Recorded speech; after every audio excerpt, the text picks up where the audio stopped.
on our website, I believe, sometime. So, Chris, what are the top 2 things that you can recommend for students on this call to get into a job? Honestly, what I would tell you is see those core modules. Those core models. Eat them, digest them, anyhow you can get them into you, all right?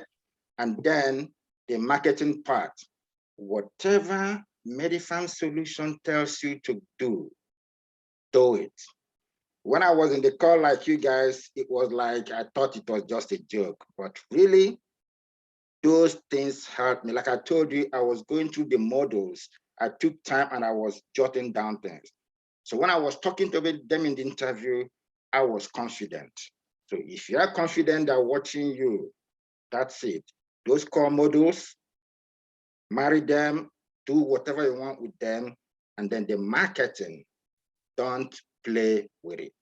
Do whatever they tell you to do. You'll be fine.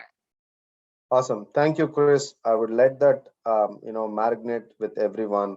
And I wish you all the best. And Thank you. guys, I'll see you guys on Thursday. Bye bye. Thank you. Bye. Good night. Thank you. Bye bye.